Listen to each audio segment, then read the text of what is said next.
Garchomp has been a defining Pokémon in competitive singles for many years now, ever since it got introduced all the way back in Generation 4, even being banned to the Ubersteer in its debut generation.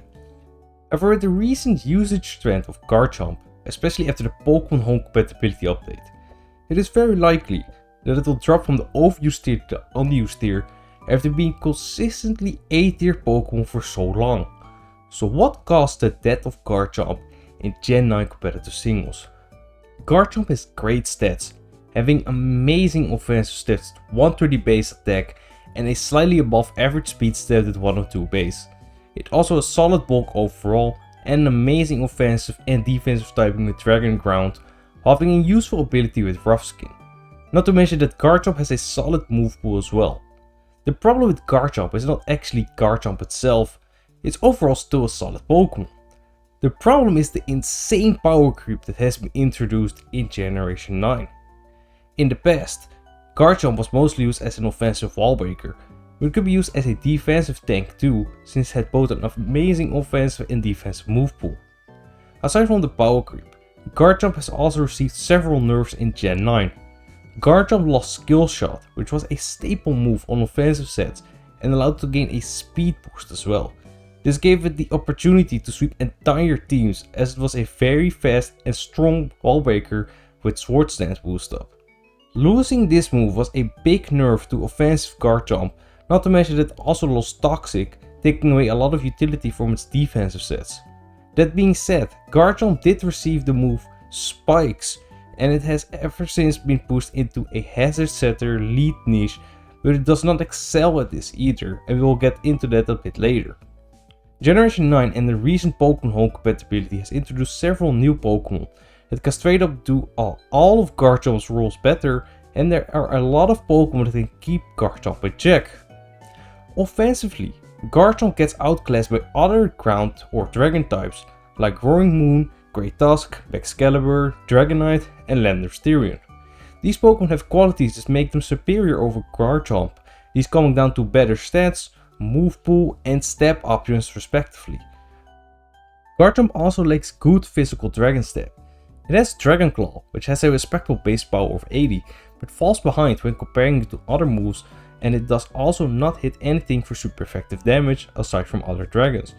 It does not have a fancy secondary effect like most other moves these days with that same base power. It has Outrage too, but being locked into a move that can be walled by Steel and Fairy types fairly easily leaves it very susceptible to being revenge killed. Garchomp's speed stat is also not as impressive these days as it was in the past, and there's no way to boost its speed with the loser skill shot. This leaves it easily revenge killed by common threats like Enamorus, Iron Valiant, Dragapult and Roaring Moon. Sword Stance sets are also easily walled by common defensive staples like Great Tusk, Landorus, Corvic Knight, Dondozo, Air Balloon Golden Go and Roll and Wash. It is even walled by Enamorus too, as it is both immune to ground and dragon moves. But if you're enjoying the video so far and want to see more content like this, let me know by liking the video and subscribing to the channel if you haven't already. I appreciate it a lot. While Garchomp could use a mix set with Life Orb to potentially get past these defensive walls, its special attack stat is very low, and if you bait out Draco Meteor, it's still walled by the same Pokemon mentioned earlier. The defensive hazards Garchomp set is also outclassed by other better ground types like the aforementioned Great Tusk and Landorus and Pokemon like Ting-Lu and even Glimmora. Great Tusk and Landorus offer more defensive utility with Knockoff and Rapid Spin and Intimidate and U-turn respectively, while Ting-Lu and Glimmora can also set up hazards, and Ting-Lu is a significantly bulkier Pokemon, especially with its ability Vessel Ruin, and Glimmora can also set up spikes with its ability Toxic Debris and threaten anti-elites like Hatterene and Great Tusk. Not to mention Mortal Spin, which can remove hazards from opposing leads and cripple them with poison. Garchomp's only niche over them is its higher speed stat and the combination of Rocky Helmet and Rough Skin being able to deal massive chip damage to physical attackers, but this niche is not as valuable. Overall, Garchomp has been an incredible Pokemon in competitive singles for many years, but the power creep of Generation 9 has made it irrelevant in today's meta, and the nerfs it has received did not help its case either. Garchomp is still a very good Pokemon, but just heavily outclassed at the moment. Garchomp is also not the first case that has suffered from power creep. Just look at past meta staples like Tyranitar and Greninja, and even Weavile.